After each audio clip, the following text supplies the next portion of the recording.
She is my wife. The CEO no longer hides his wife now. We can't help but thank Son very much. Despite the unexpected bomb attack, as soon as Sang-gu regained consciousness, he immediately cared about his wife, Hee-chu. Knowing that she was still safe, he sighed in relief. Piecing together previous clues and the ransom conditions of the kidnapper, he couldn't help but suspect Hee-chu of having an affair, although he strongly denied such thoughts. Once the seed of doubt is planted, it will eventually take root.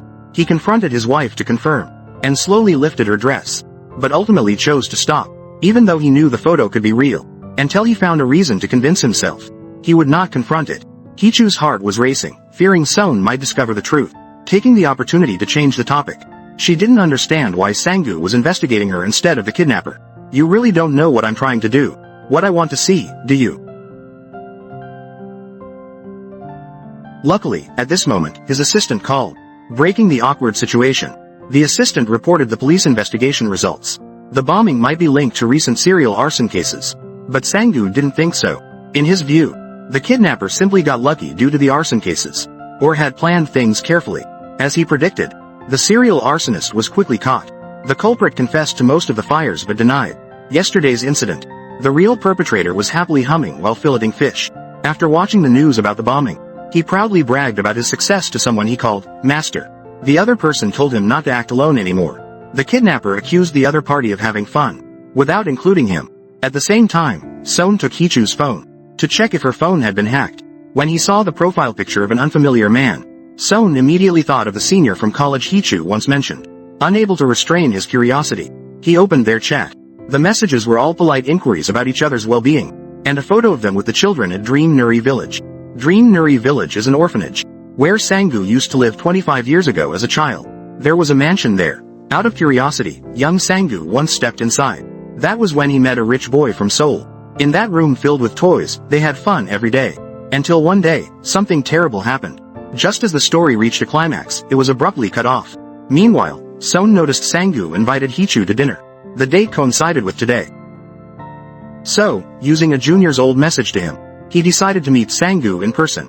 Upon arrival at the meeting spot, Yuri was surprised to see Hee-chu and Sang-gu. Later, she mentioned being invited as well. She was ecstatic beyond words.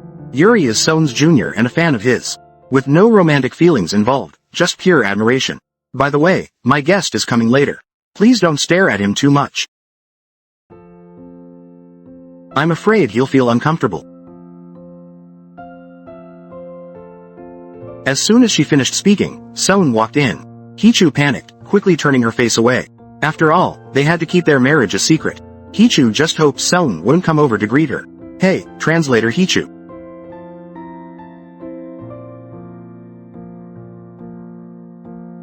And so, an awkward situation unfolded. During the meal, Sang-gu thoughtfully served food to Hee-chu. Son, jealous, couldn't help but remark, do you like Hee-chu? Ms. Hee-chu and Mr. Sang-gu are senior and junior from college. It seems like you like her, huh? Yes, I do. Yuri was puzzled about how Son knew Hee-chu. Son explained that Hee-chu had once been an interpreter at a party. When Sang-gu tried to pour him a drink, Son bluntly refused, saying he doesn't drink. Hee-chu had to step in to smooth things over for Sang-gu. Later, seeing the two using sign language, Son felt uneasy. He asked about Sang-gu's profession. When he learned Sang-gu was a psychiatrist, he then asked if he was married. Are you interested in me? Yes, is that a problem? The scene was intimidating, making Hee-chu feel as if she were sitting on pins and needles. She made an excuse to go to the restroom. Son also received a phone call. After finishing the call, Son found Hee-chu standing behind him. She asked, are you following me? Son countered, Hee-chu, you're hiding something from me. What do you mean? Are you suspecting me and Senior Sang-gu? What about everything? Senior Sang-gu is not that kind of person, so, do you really know him that well? Senior in college was a good person. For me, he's just some pathetic guy who suddenly appeared next to you. Also, you understand that guy. But what about me? How well do you really know me? Son was angry. Because Hee-chu trusted and understood Sang-gu like that. But not him. His words left Hee-chu very confused. Son handed Sang-gu's business card to his assistant, telling him to investigate Sang-gu in detail. Unexpectedly, the assistant recognized Sang-gu, and introduced him to Son, saying, That Sanggu had been on a show about unsolved cases and criminal psychology, quite popular online, especially with women. Why is this guy famous among women? I think it's because of his physique. Physique? The assistant played a video of Sanggu working out for Son. Not just women, even the assistant was jealous of his firm muscles. At the same time, Hichu was in danger. Her car was still being controlled as before. Not only that, the parking lot was being raised. The song, Call Me, suddenly started playing. The lyrics of the song, Call Me, sent chills down Hichu's spine.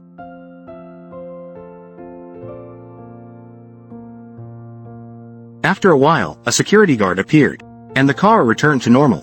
Hichu realized it was the kidnapper's doing. She rushed home, took out her phone, and tried to figure out his intentions.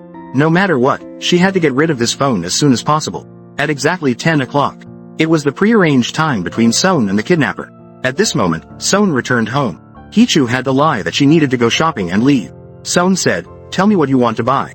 Seeing Son walking away, Hichu called the kidnapper. Son asked, "What's the purpose of forcing me and Hichu to break up? What are you hoping to gain?" Hichu couldn't answer right away. She had never thought about how to answer this question. "You're threatening me as if it's for someone else's benefit." "So, what's your relationship with Hichu?" "Listen clearly. I will never let you get what you want. Someone as crazy as you, kidnapping and extorting, even willing to plant bombs. Do you think I'll hand Hichu over to you? I have no intention of giving her to you." "Wait, why are you treating her like this?" "Sorry, this call ends here. Hichu is waiting for me." Hichu is even more confused, not understanding what Son is thinking. Son suspects that Sanggu is the kidnapper, with the goal of taking Hichu. After Son returns home, he makes his stance clear to Hichu. "I will not divorce you. I won't divorce you, regardless of the scandals or rumors. I won't let my name be tarnished." So that's it. "You are so clumsy." Son says that if she stands by him, she should take the chance to become a translator for the presidential office. Hichu grabs his hand, asking, "Why do you want me to stand by you?" Son doesn't answer. Hichu asks, "If I stand by you in public, can you handle it?" Son smiles. "You are really confident." Hichu replies, "If I want to, no one does it better than me. Sign language is just experience. By watching expressions, I can tell what they think." Unexpectedly, Son gives her a tough question. "Then guess." "What am I thinking right now? Our relationship is more than strangers. But I hate it. He is right, I am not satisfied. I want to tell him." "No, you're wrong. Who are you to think you understand me and her? I want things to be this way." Son's words and actions make Hichu even more confused. By the time she reacts, Son has gone into her room. Looking back, Son is lying on the bed, telling her to lie next to him. Seeing Hichu standing there, he turns off the light. They act like children. One turns off, the other on, repeating over and over. Finally, Son has to provoke her. "What's wrong? Are you afraid of what I might do to you? Don't dream. If it were, it would have happened long ago. We've been living together for years. Wait. Or are you afraid that you'll do something to me? Maybe." Hichu walks forcefully, snatching the pillow and lying down. For the first time in 3 years of marriage, they sleep on the same bed. Hichu feels uneasy and quickly turns away. Son says, "Turning your back to someone is rude." She has to turn back. They look at each other. Son says, "The kidnapper knows my office. So it's not safe at home either. Go to sleep, pretend that the kidnapping was just a nightmare. Including everything you heard. Forget about it." Hichu silently watches Son, and after a while, she falls asleep. Once Son sees that she's asleep, he leaves the room. Hichu dreams of the past days. She is injured, lying in the hospital bed. Her mother cries beside her. Not because she feels sorry for her, but to blame her. "Why is it only you who survive?" Her mother covers Hichu's mouth, not allowing her to make a sound. The chairman's daughter is deaf. The only son has passed away. "If you are the only one left alive, we will be kicked out." So, she was told not to speak a word from then on, despite Hichu's pleas. The kidnapper went to an old age home. While the caregiver was away, he hummed a familiar tune, pushed Hichu's mentally ill father out.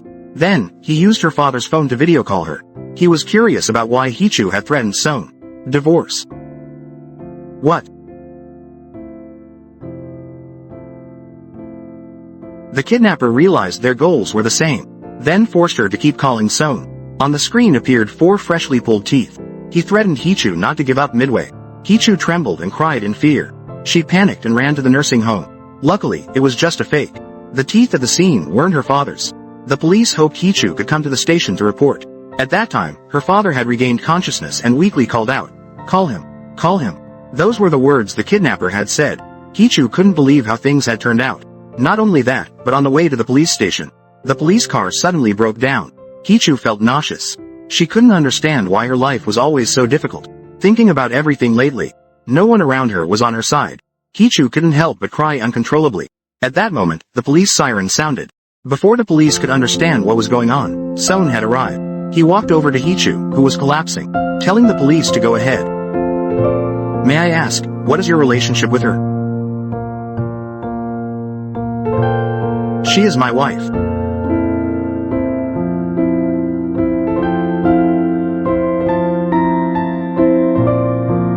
That's the end of today's episode. Please follow to stay tuned for the next episodes. Thank you, and see you again.